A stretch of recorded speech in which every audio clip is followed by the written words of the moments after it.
Bismillahirrahmanirrahim. Assalamualaikum warahmatullahi wabarakatuh. Alhamdulillahirrabbilalamin. Assalatu wassalamu ala asrofil anbiya wal mursalin Sayyidina Muhammadin wa ala alihi wa sahbihi ajmain. Amma ba'du. Yang kami hormati Ibu Dr. Istiqomah sebagai dosen manajemen mutu. Yang kami banggakan teman-teman S2 Umsida. Marilah kita bersama-sama memanjatkan puji syukur kehadirat Allah Subhanahu wa Ta'ala yang telah melimpahkan rahmat, taufik dan hidayahnya kepada kita sehingga kita masih diberi kesempatan untuk menuntut ilmu. Salawat dan salam semoga tetap tercurah kepada junjungan Nabi kita Muhammad sallallahu alaihi wasallam yang telah membimbing umat manusia dari alam kegelapan menuju alam terang benderang. Kami dari kelompok B akan menjelaskan tentang School Based Management bidang kurikulum. Di sini kami terdiri dari beberapa teman: Nurul Hadi, Muhammad Imran Haris, Muhammad Hadani, Misnati, dan Siti Masito. Di dalam Al-Quran Allah telah menjelaskan, A'udzubillahi minasyaitonirrajim, Innallaha la yughayyiru ma biqaumin hatta yughayyiru ma bi anfusihim. Sesungguhnya Allah tidak akan merubah nasib suatu kaum sehingga mereka mau merubahnya sendiri. Ada beberapa pendapat tentang School Based Management. Menurut Imulyasa, School Based Management adalah relevansi pendidikan dengan tuntutan dan perkembangan masyarakat setempat. School Based Management merupakan paradigma baru pendidikan yang memberikan otonomi luas pada tingkat sekolah, pelibatan masyarakat dalam kerangka kebijakan pendidikan nasional. Menurut yang lain, MBS adalah pemberian otonomi kepada madrasah, dengan hal ini kepala madrasah untuk mengatur pendidikan dan penyelenggaraan di madrasah tersebut. Untuk selanjutnya, konsep dasar manajemen berbasis sekolah akan dijelaskan oleh Siti Masita. Terima kasih atas kesempatannya. Selanjutnya saya akan menerangkan tentang konsep dasar manajemen berbasis sekolah. Konsep dasar manajemen berbasis sekolah terdiri dari 3: 1. Otonomi, 2. Kemandirian, dan 3. Demokrasi. Otonomi dimaknai sebagai kewenangan sekolah dalam mengatur dan mengurus kepentingan sekolah. Kemandirian dimaknai sebagai langkah dalam mengambil keputusan, tidak tergantung pada birokrasi yang sentralistik dalam mengolah sumber daya yang ada. Yang ketiga adalah demokratis, dimaknai sebagai keseluruhan elemen-elemen sekolah yang dilibatkan dalam menetapkan, menyusun, melaksanakan, dan mengevaluasi pelaksanaan untuk mencapai tujuan sekolah. Jadi, secara umum, manajemen berbasis sekolah dapat diartikan sebagai otonomi atau kewenangan dan tanggung jawab lebih besar kepada sekolah serta mendorong partisipasi secara langsung kepada warga sekolah. Selanjutnya akan disampaikan oleh Ustadz Hadani. Selain itu, tujuan dari MBS adalah memberdayakan sekolah atau lembaga dari tingkat SD atau MI sampai SLTA atau MA. Di antaranya adalah beberapa komponen. Yang pertama adalah kepala sekolah, yang kedua guru atau ustadz-ustadzah, karyawan, siswa, dan masyarakat sekitar. Adapun karakteristik dari MBS adalah ada 3. Yang pertama adalah input, proses pendidikan. Yang terakhir adalah yang diharapkan adalah output dari lembaga tersebut atau pendidikan tersebut. Yang pertama adalah input pendidikan kita adalah memiliki kebijakan-kebijakan, tujuan-tujuan yang jelas, sasaran maupun mutu yang lebih jelas. Yang kedua adalah dari input itu adalah tersedianya sumber daya manusianya yang kompetitif dan berdedikatif.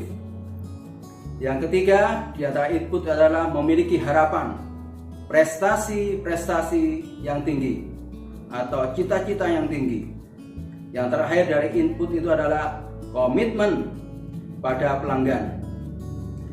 Adapun proses pendidikan yang kedua, tingkat kedua adalah efektivitas. Efektivitas yang tinggi maupun dari kepemimpinan yang kuat, yang kita memiliki visi dan misi. Berikutnya adalah proses itu yang kedua, lingkungan sekolah. Lingkungan sekolah yang nyaman yang dimiliki oleh lembaga tersebut. Pengelolaan tenaga pendidikan yang efektif. Yang selanjutnya dari proses pendidikan itu adalah tim kerja, teamwork yang memiliki kekompakan, memiliki kedinamisan, kemandirian maupun partisipatif dan keterbukaan. Adapun proses pendidikan yang terakhir adalah evaluasi dan perbaikan secara berkelanjutan dari lembaga tersebut.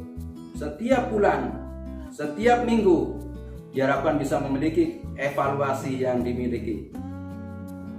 Adapun yang terakhir dari karakteristik itu adalah output yang diharapkan oleh suatu sekolah atau madrasah.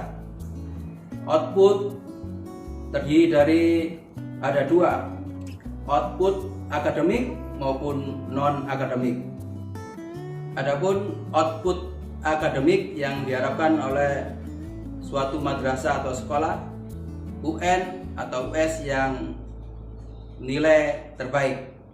Yang kedua, di antara juga lomba karya ilmiah remaja misalkan, termasuk lomba-lomba bagaimana siswa-siswi kita memiliki cara-cara berpikir. Itulah output akademik dari suatu madrasah atau sekolah.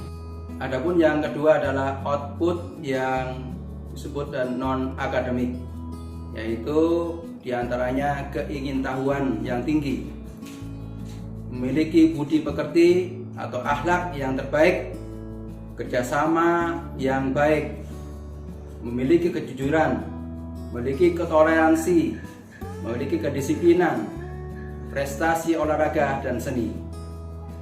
Itu output yang diharapkan dari suatu sekolah ataupun madrasah. Dalam keberhasilan itu tentunya perlu adalah penunjang. Ada input dan output, perlu ada penunjang adalah kurikulum. Nah, kurikulum adalah suatu perangkat pendidikan yang menjadi jawaban terhadap berbagai kebutuhan dan tantangan di dalam masyarakat itu sendiri. Atau kurikulum dapat diartikan di dalam suatu perangkat atau perangkat mata pelajaran maupun program-program pendidikan yang memuat rancangan-rancangan berbagai jenis pelajaran di sekolah atau suatu madrasah. Dengan adanya kurikulum, maka proses belajar mengajar di sekolah dapat berjalan dengan baik dan teratur. Selanjutnya, dasar-dasar hukum tentang kurikulum akan disampaikan oleh Nurul Hadi. Merujuk pada Permendiknas nomor 19 tahun 2007 tentang pendidikan nasional, kegiatan pembelajaran didasarkan pada standar kompetisi lulusan, standar isi dan peraturan pelaksanaannya, serta standar proses dan standar penilaian. Untuk meningkatkan mutu pendidikan, pemerintah menerapkan kurikulum 2013. Sebagai dasar pelaksanaan kurikulum 13 adalah Peraturan Pemerintah Nomor 32 Tahun 2013 tentang perubahan PP Nomor 19 Tahun 2005 tentang Standar Nasional Pendidikan. PP Nomor 32 Tahun 2013 menjelaskan tentang perubahan kurikulum, khususnya pada 4 standar nasional, yaitu standar kompetensi lulusan, disebut juga SKL, standar isi, standar proses, dan standar penilaian. Selanjutnya akan dijelaskan oleh Muhammad Imran Haris tentang prinsip manajemen kurikulum.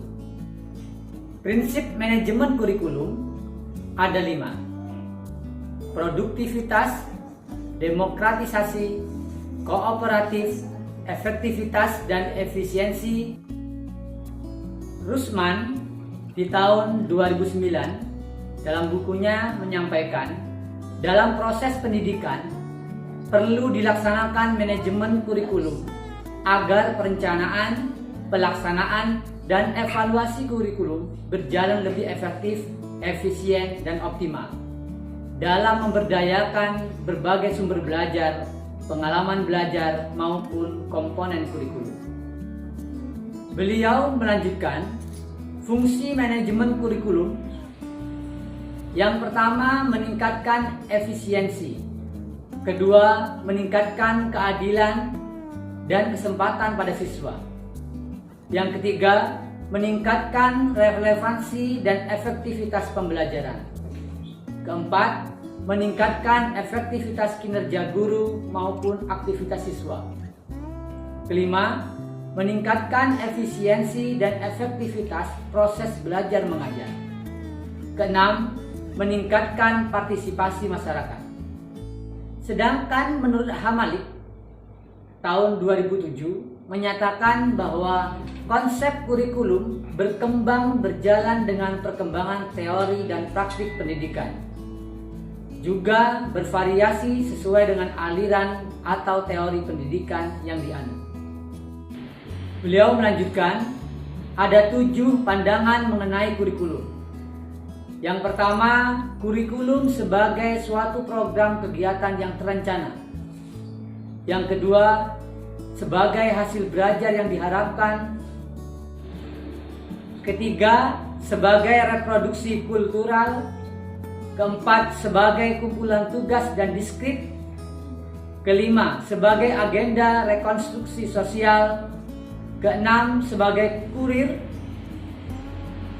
Yang terakhir ada sudut pandang berbeda antara kurikulum lama dan kurikulum baru. Untuk itu, manajemen berbasis sekolah memiliki karakteristik yang tidak dapat dipisahkan dengan karakter sekolah tersebut. Dan hal yang paling penting dalam implementasi MBS adalah manajemen serta kurikulum terhadap komponen-komponen sekolah itu sendiri. Dari presentasi kami, di sini kami akan mencoba menjawab beberapa persoalan.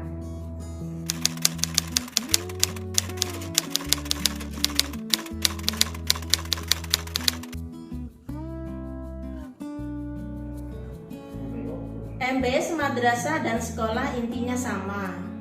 Sekolah dan madrasah membuat kebijakan dan program sendiri. Namun, madrasah lebih unggul dikarenakan ada intrasekolah yang berhubungan dengan pembiasaan ibadah.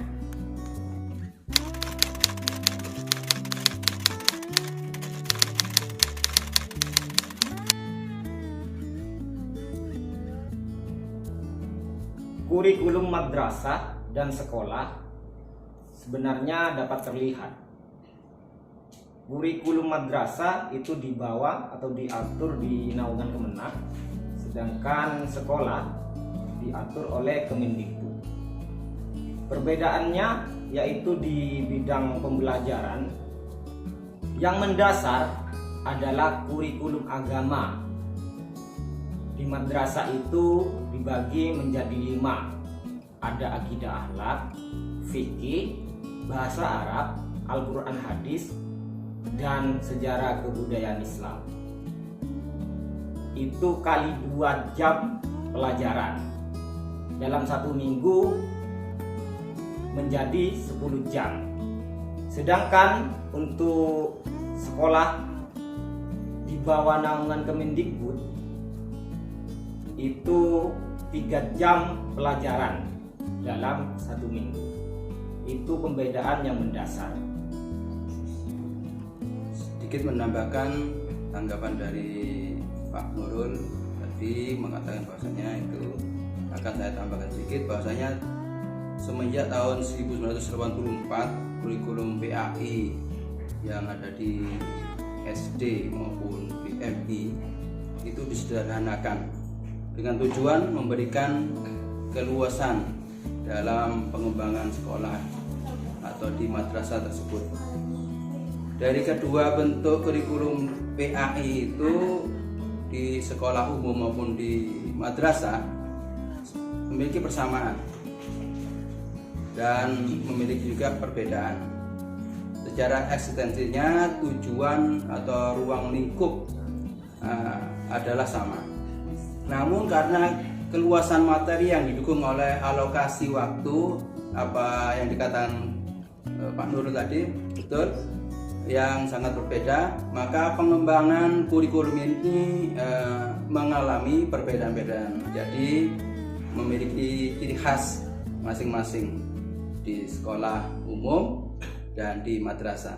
Ini pendapat saya, mudah-mudahan juga bisa menambahkan, menyempurnakan dari jawaban atau teman saya tadi. Terima kasih.